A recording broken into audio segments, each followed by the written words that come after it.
E olha só, oeste urgente por aqui às 7h22, horário de Brasília. O ex-assessor presidencial Felipe Martins foi preso preventivamente na manhã de hoje, sexta-feira, em Ponta Grossa, por ordens do ministro Alexandre de Moraes, do STF.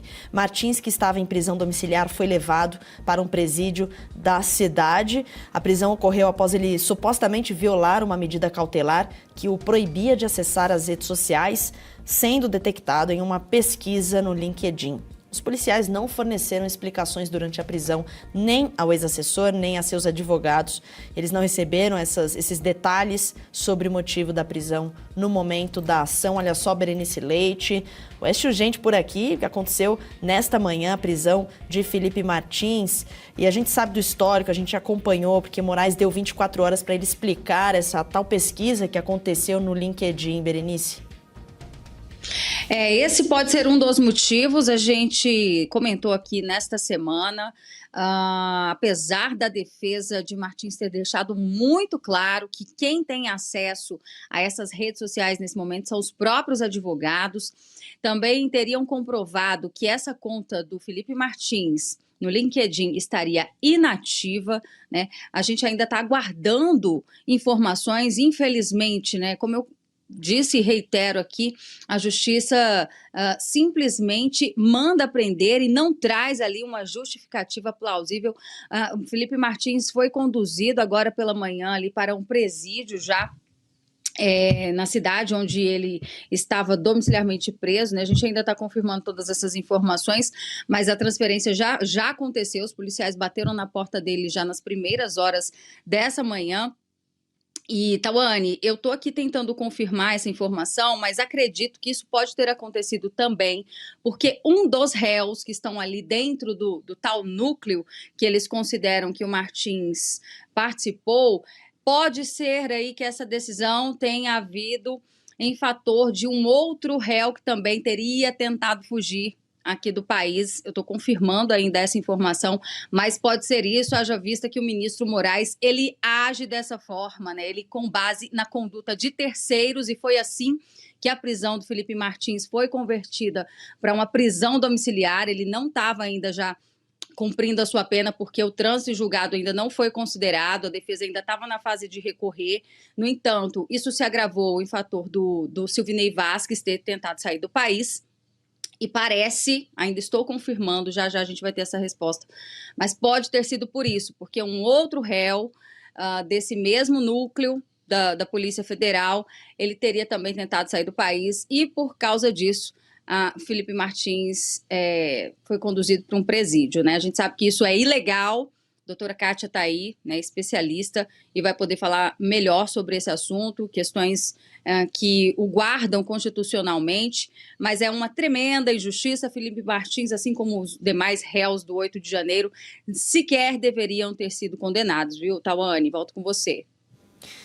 Doutora Kátia, então já levanta, a Berenice acabou comentando aí, para você explicar para a nossa audiência nessa situação do Felipe Martins, dentro das possibilidades do que a gente consegue prever numa situação em que há tantas decisões polêmicas, né?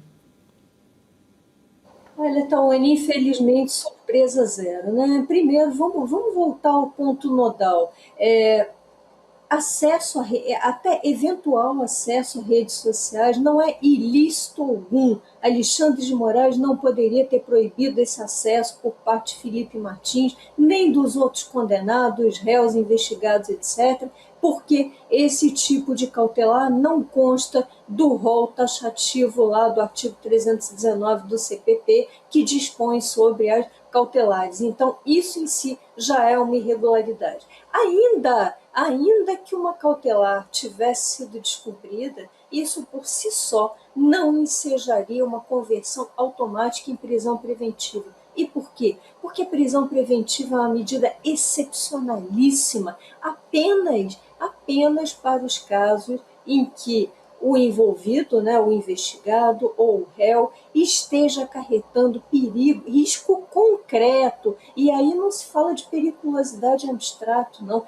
Se fala de risco concreto, ou para a ordem pública, ou para a rigidez, a robustez das provas, ou seja, são pessoas que, se deixadas em liberdade, poderiam destruir provas, coagir testemunhas, atrapalhar o processo, ou seja, são casos excepcionalíssimos. Não seria o caso de um acesso à rede social, mas surpresa zero. Nós sabíamos, todos nós sabíamos, que uma vez preso Bolsonaro, todos os outros seriam presos em seguida. Né? Essas pessoas não tiveram o menor fundamento para terem sido condenadas. Todas foram condenadas por crimes de opinião ou por terem manifestado suas opiniões em rede, em público, ou por terem sido assessoras de Bolsonaro, por terem sido políticos, militares próximos a Bolsonaro.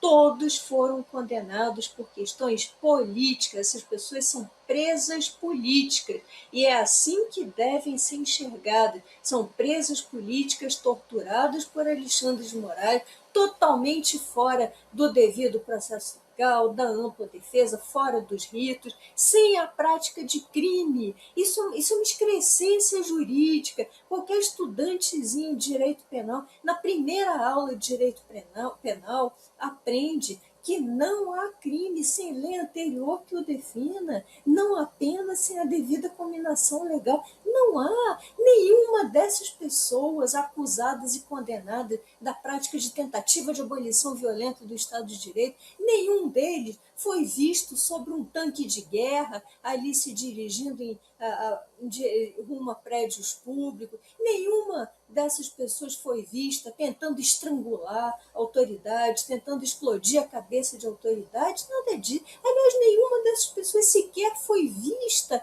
no fatídico dia 8/1. Então é tudo irregular. Nós vivemos uma era de perseguição política, é um salve-se quem puder mesmo, e é isso, o Estado de Direito foi enterrado e foi enterrado pelos togados que deveriam guardá-los. Uma excrescência. Eu não sei o que os parlamentares de oposição ainda fazem nas redes sociais, nas suas casas. Essas pessoas deveriam estar todas em Brasília, colocando essa república nos trilhos, porque só eles ainda têm alguma perspectiva de nos devolver a uma ordem minimamente institucional. Caso contrário, nós estaremos entregues mesmo e sabe-se lá o que vai acontecer nos próximos dias, nos próximos meses.